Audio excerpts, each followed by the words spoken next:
In the words of Chris Unbiased, words are free. Since words are free, everybody got their opinion on things. So I'm doing this blog because I saw the Sun God blog on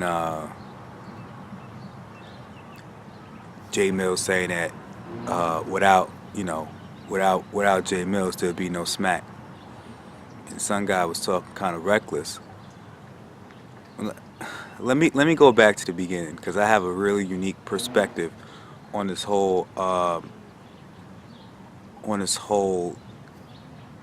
conversation. So when I was in high school, my mom didn't want me to go to Boys and Girls. She thought it was ghetto and nobody was successful who came out of there. So I applied to a bunch of performing arts schools, and one of the schools that I applied to was the High School of Art and Design. When I get to the High School of Art and Design, like that's around the time that Cannabis was coming out, Mace was coming out. You know what I mean? I started to write some bars. You know what I mean? I thought I was alright. When I got to the school, I heard about these two kids, a girl named Keisha and this guy named Jay Jarvis, and these kids used to go. I heard they used to go to these like nightclubs and like they used to go to like these things and they be spitting. And I heard that this cat Jay was like Jarvis was nice. Anyway, in the cafeteria, you know what I mean, people would try to battle him and he would kill them. Like when we were freshmen, 'cause we were in the same class, I believe. When we were freshmen, he was killing like upperclassmen in the cafeteria in these battles and stuff. Uh, fast forward to when I went to college, and these DVDs was coming out because I went away to college. I went away from New York to college, so I was in Massachusetts, Springfield, Massachusetts, and when I was there, I still wanted to keep up with like the what was going on in New York. So when I go back home to visit, I would pick up some some Clue mixtapes, K Slade mixtapes, on the low mixtapes, and I remember somebody saying, "Yo, you should check out these DVDs. You got a DVD player. You should check out these DVDs." And it was Smack DVD. I checked out the Smack DVD. I'll be quite honest, I didn't like a lot of the stuff on it, but it was cool. You know what I mean? You got to see the people who was actually rapping, so it kind of brought the whole game into a different perspective.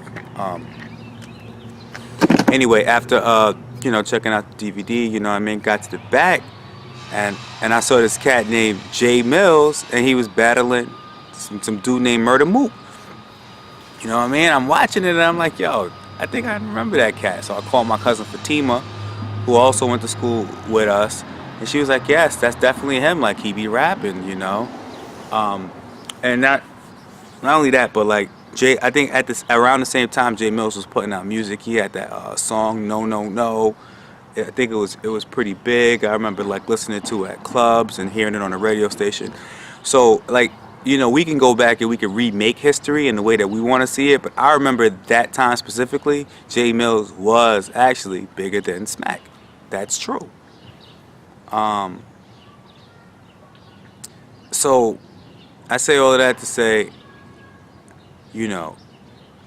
I definitely think Jae Millz has a point as far as Smack building his brand off of Jae Millz's brand, because at the time Jae Millz's brand was definitely bigger than Smack's.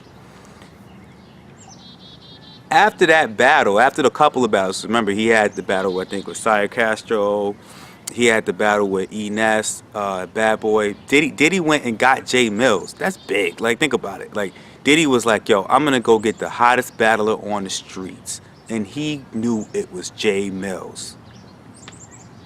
Wasn't Vado, wasn't Dragon, wasn't Shells, wasn't Poster Boy, wasn't Loaded Lux, wasn't T-Rex, it was Jae Millz. Like these are facts. These are facts. Right? This is before the whole Smack DVD thing, I think, when he went and got him. So like Jae Millz was that dude. If Jae Millz would have continued to battle on Smack, it changes the trajectory of Smack. I don't know if it changes it for the better or the worse, but it does definitely change it. Jae Millz ultimately did what everybody who was battling at that time did, which was sign a major record deal. I think he signed with Cash Money, because before that he was with he had his own little record label. I think it was Warner Blow. Anyway, and the rest is history.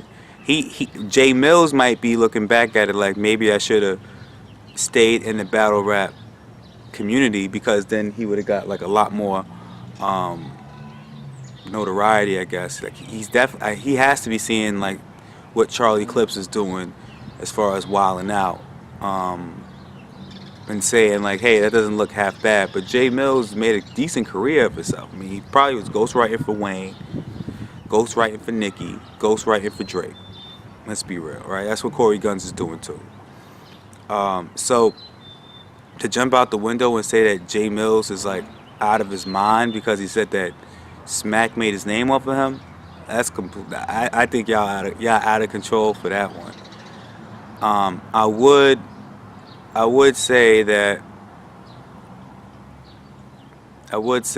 Smack saying "make another one of me" is freaking classic. It's classic. Classic response, Smack.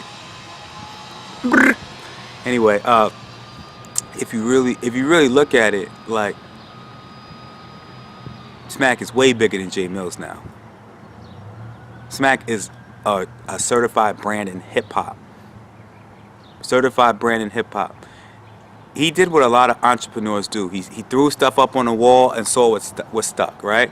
At first, his DVDs was all about interviewing like popular or up and coming rappers from the East Coast, and that really wasn't gonna make Smack who. If Smack continued to just make DVDs and not put the battles at the end of the DVD, I'm sure Smack would be someone influential, but I don't think that Smack would be who he is to to us, the people who follow him. I think that having the Jae Millz battle at the end of the DVD did catapult him to a certain demographic that was not being catered to. Those are my thoughts. Comment, subscribe, Battle Rap 101. Holla at me.